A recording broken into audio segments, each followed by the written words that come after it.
ओम शांति भाग्य विधाता भाग 2। इस पुस्तक में आज हम पढ़ेंगे साकार नेत्रों से निहारे गए ईश्वरीय चरित्र। इस विषय पर ब्रह्मा कुमार ब्रिजमोहन भाई जी अपने अनुभव सुनाते हैं। चलिए आज हम इसे पढ़ते हैं। सन 1955 में हम परिवार सहित पहली बार बाबा से मिले। हम दिल्ली में रहते थे। सबसे पहले हमारे पिताजी अर्थात जगदीश आनंद जी ईश्वरीय ज्ञान में आए। जब उन्हें ईश्वरीय ज्ञान की धारणाओं पर चलते 6 मास हो गए तो उन्हें मधुबन अर्थात आबू पर्वत स्थित मुख्यालय जाने और बाबा से मिलने की अनुमति मिली। मुझे और मेरे छोटे भाई को यह अनुमति नहीं मिली क्योंकि हम दोनों के 6 मास अभी पूरे नहीं हुए थे। हमने बाबा को टेलीग्राम भेजा कि हम बच्चे तो इसी परिवार के सदस्य हैं, इसीलिए हमें भी साथ आने की अनुमति दी जाए। फिर हमें भी विशेष केस में अनुमति मिली। इस प्रकार हम 4 सदस्यों का परिवार सन 1955 में बाबा मम्मा से मिलने मधुबन पहुंचा। उस समय यज्ञ कोटा हाउस में चलता था। आजकल वह राजस्थान सरकार का सर्किट हाउस बना हुआ है। हम बाबा से मिलने के लिए बड़ी उत्सुकता के साथ हिस्ट्री हॉल से भी छोटे हॉल में बैठे थे। मन में जिज्ञासा की लहरें उठ रही थी कि वह तन कैसा होगा जिसमें भगवान आते हैं। शरीर का एहसास समाप्त हो गया। थोड़ी देर बाद सामने रखी 2 संदलियों पर एक तरफ बाबा और दूसरी तरफ मम्मा आकर बैठे। दोनों में बहुत ही आकर्षण था। मैं एक बार बाबा को और दूसरी बार मम्मा को देखता था। दोनों ही मेरे मन और निगाहों को समान रूप से आकर्षित कर रहे थे। मिलने वाले सभी बच्चों को बारी बारी मम्मा और बाबा की गोद में जाने का सौभाग्य मिलता था। पहले मेरे माता पिता ने मम्मा बाबा की गोद ली, फिर मेरी बारी आई। उस समय ऐसा महसूस हुआ जैसे शरीर है ही नहीं। थोड़ी चेतनता है पर एहसास नहीं है कि शरीर कहाँ है। इतना हल्कापन महसूस हुआ। फिर मम्मा की गोद में गया। वह तो और भी प्यार भरी थी। उसमें बहुत शक्ति थी। गोद में थोड़ा समय रहते थे।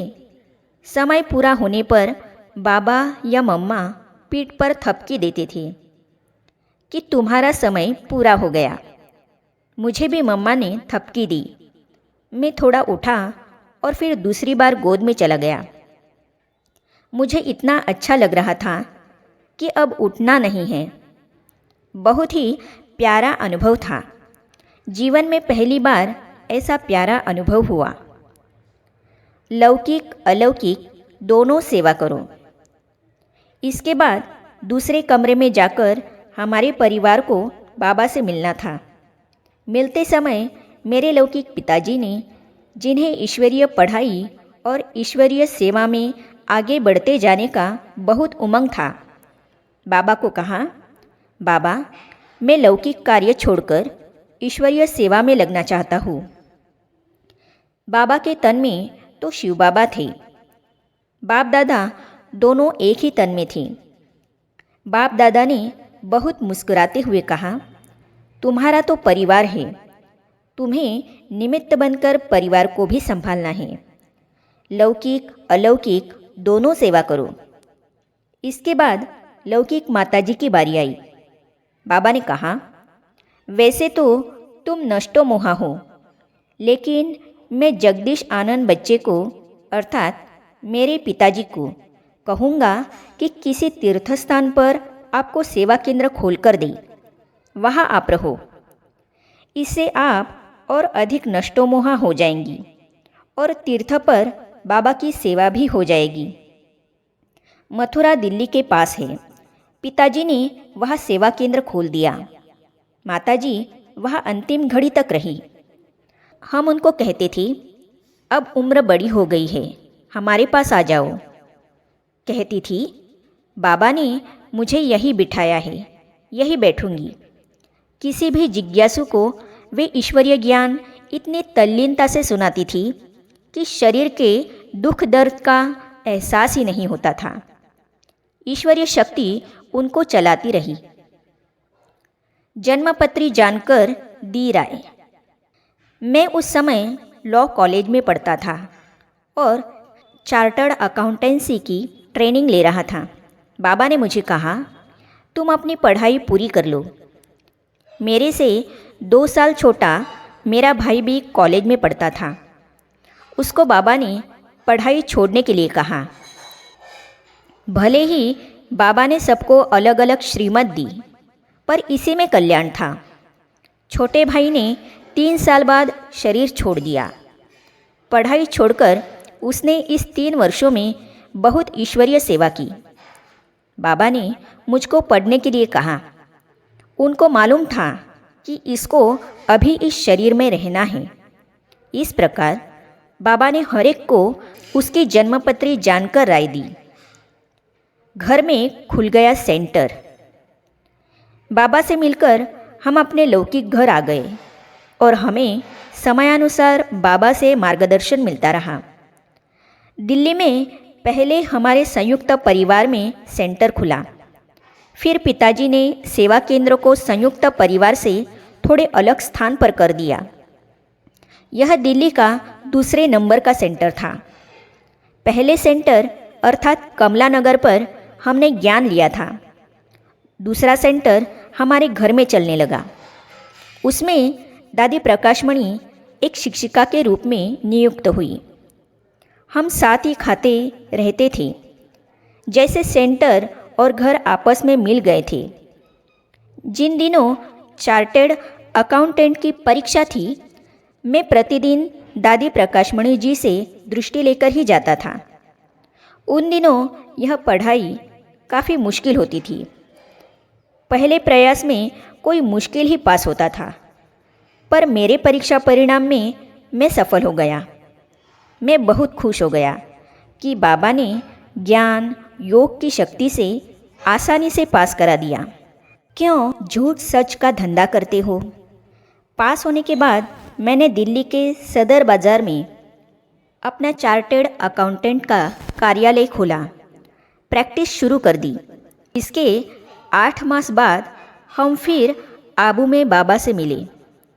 वैसे तो बाबा कहते थे मैं लौकिक बातों में रुचि नहीं लेता, पर बाबा ने मुझे बुलाया और पूछा, क्या तुमने इम्तिहान पास कर लिया? मैंने बड़े फकूर से कहा, हाँ बाबा, कर लिया। पहले प्रयास में ही कर लिया और दिल्ली के बहुत अच्छे स्थान पर प्रैक्टिस भी शुरू कर दी है। ब्रह्मा बाबा ने कहा, ज़रा नज़दीक आओ।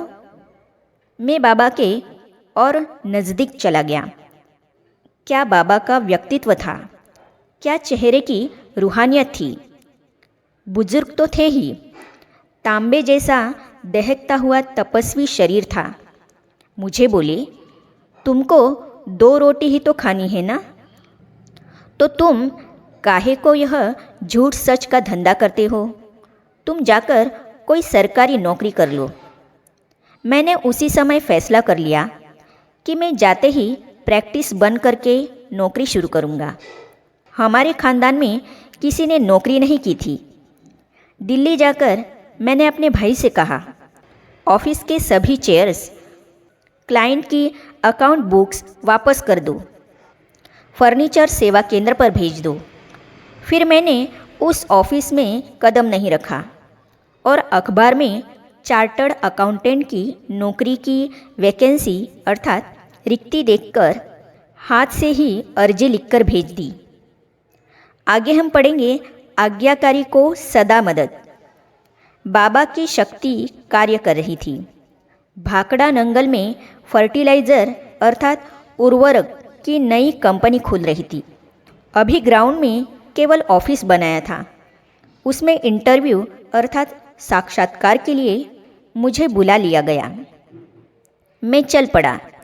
ब्रह्मा कुमार बृजमोहन भाई के इस अनुभव को हम पढ़ेंगे अगली कड़ी में।